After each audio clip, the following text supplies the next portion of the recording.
Hello, it's Dawn. Okay, we're all done with our trailer. Time to get the John boat up and running. Oh, I use my John boat a lot. I haven't been missing it.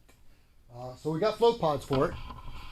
It's been neat, and I went to that 30 horsepower Suzuki. It was heavier. It drug down in the back of the boat a little bit.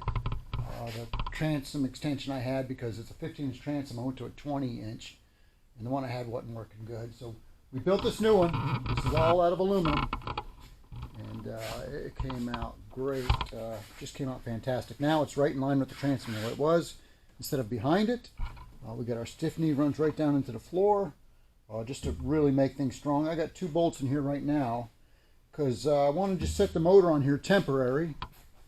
And the reason we want to do that, I was just ready to start prepping to put them float pods on. I was like, I set it up there and I said, what if the motor clearance isn't going to be good? I ordered the mediums because it says that's up to a 48-inch bottom. That's what I have. So I've got this board. This sits underneath the boat. This is going to be level with the bottom of the boat. Here's the left side float pod. And it just fits right on there nice. It just about follows the lines of the boat perfectly. And my little eyelet there does not get in the way.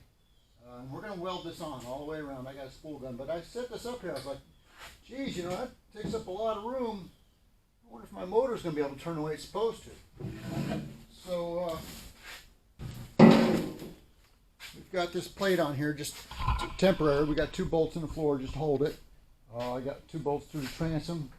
We're going to hang the motor on there, just with 2 bolts for now, just to make sure that it can clear and pivot and turn around them float pods the way we want it to. So give me a couple minutes. I want to get that motor hanging on the engine hoist, and we're going to get to work with this. This is step 1 of our float pod installation.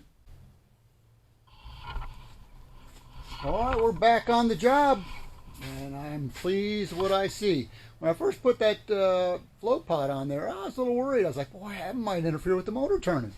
But as you see, we got it on there now, and I just got the 2 bottom bolts in, just holding it, and the clamps on the top. This is still considered a remote motor, so you got the ability just to clamp it on if you want. But boy, look at that bracket. That worked out sure good, didn't it? Look at that. That's going to be a lot stronger, a lot better than what we had. There's what we used to have. See that board? It's a Kusa board that I fabricated, but it's just bolted onto the back of the boat. I was never happy with it. And the motor was being further off the back of the boat. It was interfering with the performance. So this is good. I'm very happy. That bracket worked out great. You can see the float pad. It's just taped in place right now, but it's even with the bottom of the boat. And it almost follows the lines of the boat perfect. I couldn't ask for better than that. There's the motor. And as you can see, I have got full articulation. I got no problem. I'm not even close. Oh boy, that's fantastic. All right, well, I'm going to get this motor back off now because it's in the way of what I got to do. I'm going to mark where that float pad is on a float pod. Flotation pod, I guess is what they call them. But I'll take my Sharpie, mark it around it because we got to get all that paint off or we're going to weld to it. When you're welding aluminum, it's got to be clean, clean, clean. Can't stress that enough. And then we'll flip it over. We'll do the bottom coating. Once it's all done, we'll flip it back up, and we're going to paint all this stuff so it all matches the boat again. And we'll be busy for a couple days on this one. So follow along. It's going to be fun. Okay. We've got the grinder all rigged up, ready to go. We're using a flapper disc on this. We don't want to cut into the aluminum. It's not that thick back there. We just want to get the paint off it. So we've got to grind it off. I'll get it an inch or so past on both sides. We want to make sure you don't have anything interfering with the aluminum when you weld it. Aluminum's touchy that way. It really needs to be clean when you're welding it. Right before we'll wipe it all down with acetone. We'll make sure it's really, really good and clean. So anyways, not exciting, but here we go. Let's get this thing ground down. Get it looking like something.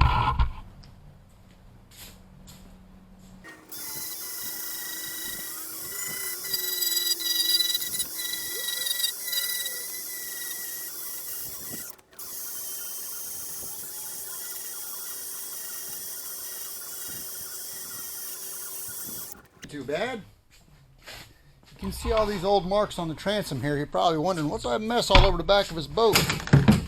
You can see it up here, down here, up here for another thing. I had Bennett trim tabs on here. They were spring loaded.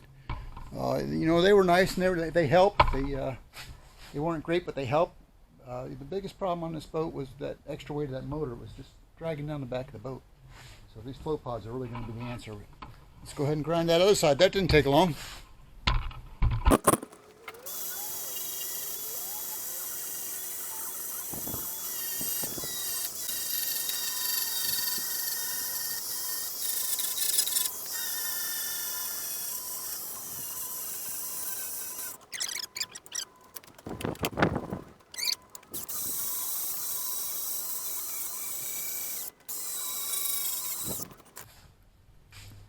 Alright, well, unfortunately that's as far as I can get today. I got it ground off. I'll do more around the bottom edge before I weld that, but I want to flip the boat over and I want to weld them float pods on from upside down. I want to do the bottom first. I want to make sure I got that absolutely perfect with the bottom of the boat.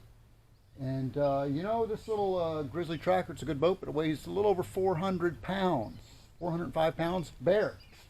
I got some extra stuff going on there, so I'm going to have to recruit some help. Get a couple buddies over, help me flip this thing over. I think I'll maybe make a couple of shortened sawhorses to get up on. That'll get it off the ground, making things easier on us. So that's it for now. We'll be back. We're on it.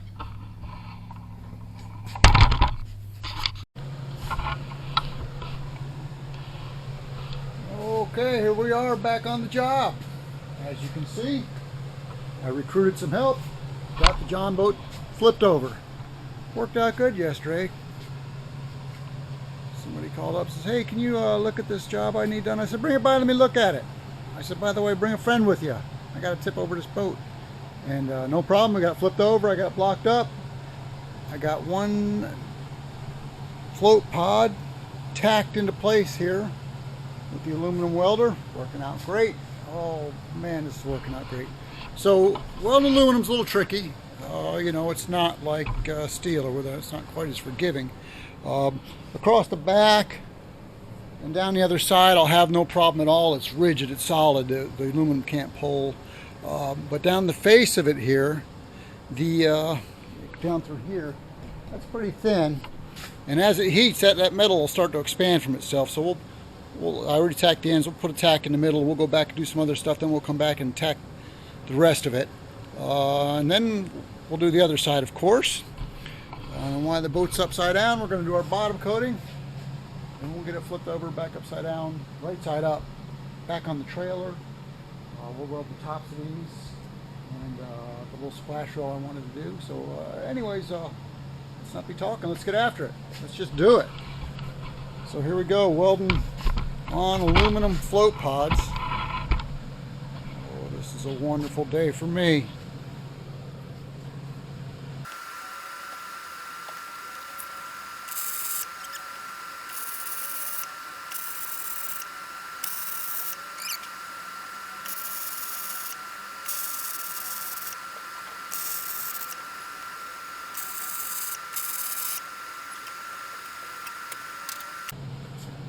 Well, just like that, we got that one welded all the way around except for the underneath. I'll do that when I flip it over.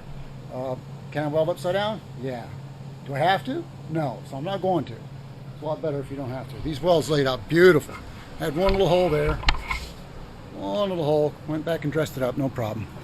But this is really nice. This laid down nice. That one little spot where I stopped and started, I'll just hit that with a flapper disc, lay it out flat.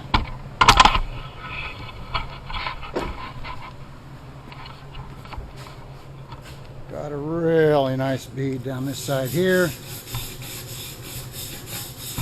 Like I said, the sides, you know, where it can't bow, that makes it, you can just run with it. You can just go.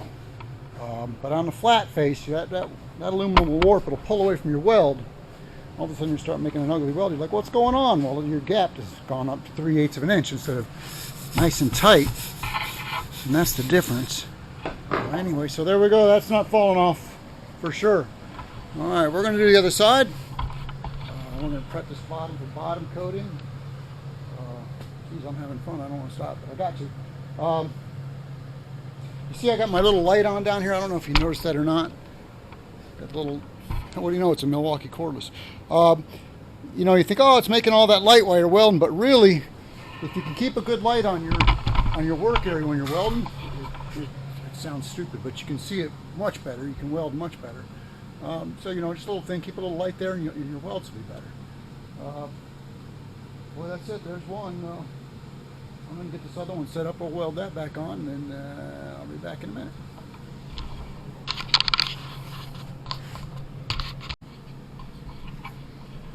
Okay, got number 2 tacked up and in place. So I'm going to go ahead and weld this one on.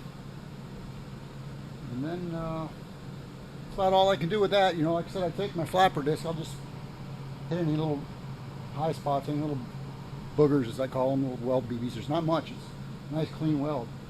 Clean that all up. This is all going to be sanded, so I can take the paint. I'll sand them because I think I'm going to take my bottom coating right out onto these, even though they never touch the trailer. The trailer's only going to sit underneath the boat. But anyway, that's here and there. Right now, let's get this pod welded on.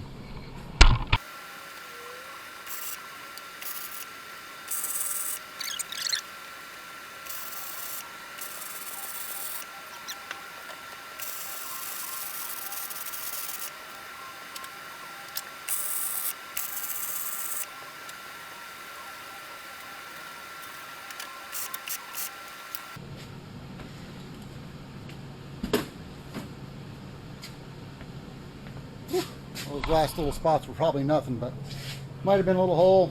I welded them, might have been anyways. The boat ain't gonna have a leak there, it's just holding the pods on. But boy, that looks good. That ain't going nowhere. Okie dokie. All right, well, I got work to do now. I'm gonna prep the bottom. I'm just gonna sand it all with a heavy grit paper, like an 80 grit, just to take any sheen off it. And then I'll wipe it down with some lacquer thinner, and I'll tape it off where I want the bottom coating. And then we'll get on that. That'll be another subject, but we're going to do it. Thanks for joining me.